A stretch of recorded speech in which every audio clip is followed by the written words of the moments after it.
Because the other thing the prophets talked a lot about over and over and over and over again was idolatry. And here's something interesting. You know, you've heard me maybe mention the term chronological snobbery. And that's when we look at our place in history, we look back at other people in ages past, and we kind of like, oh, they were so simple. They were so naive. They were so, chronological snobbery is what that's all about. In this case, we look back and we say, when it comes to idolatry, how on earth could they start worshiping statues, the gods of Baal and Asherah and these temples? How could they do that and worship like that? How dumb were they? And here's the thing. They weren't dumb. They were just like us, tempted and weak. The prophets were constantly reminding them, don't bow down to created things. Worship only the Creator, the one true God. And just like with a lack of compassion and justice for the vulnerable, idolatry caused people to step away from God's protection. Now, doesn't mean that they stepped away from God's love. You can never step away from God's love. You can't do it. It's impossible. But we can step away from God's protection. And idolatry makes us step away from that. So let's talk about, how does this relate to us, this idea of idolatry? We modern 21st century people, we who call ourselves Christian, oftentimes it's just a Christian veneer.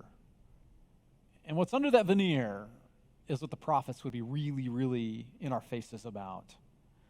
The prophets would name what we really are. So I don't know how else to say this. Buckle up, buttercup.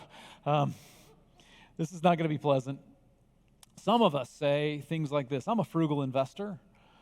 I've planned my retirement. I look at my portfolio. I see the sense of security. I look at my assets. I'm protected from whatever may come. Well, if your money or your insurance or your investments are your primary source of security, you're not an investor. The prophets would say you're an idolater. Your faith is just a veneer over your idolatry. If you're obsessed with having the latest, whatever, latest phone, latest gadgets, latest zero-turn mower, latest clothes, brands, adventures, vacations, if you spend more time binging on a screen than serving others or anything else, the prophets would tell you, you're not being relevant and you're not being trendy. You're an idolater. Maybe you call yourself a Christian, but that's just a thin veneer over your idolatry.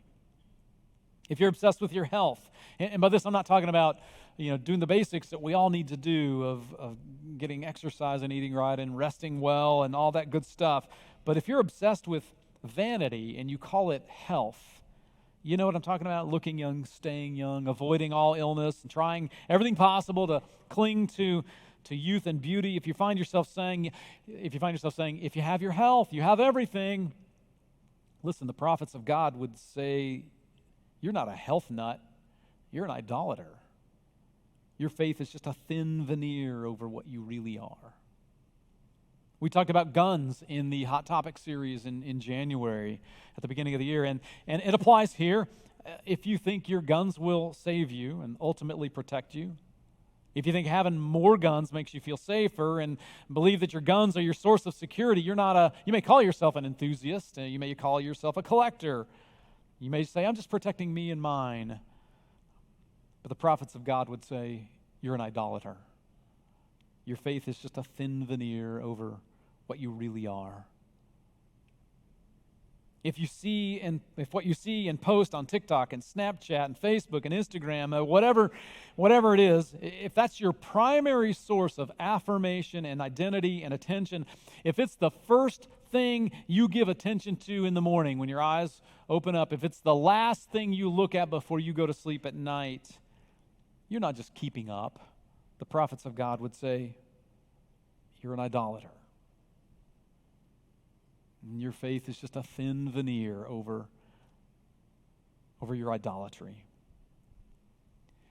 Now do you see why most of the prophets were killed? Doesn't it make sense? That's why. I don't think anybody ever volunteered to be a prophet way back when. Maybe the first guy did. He steps up and is like, yeah, I'd like to be the voice of God. Pick me, pick me. And then they killed him. And then, like, any other volunteers? No. Yeah.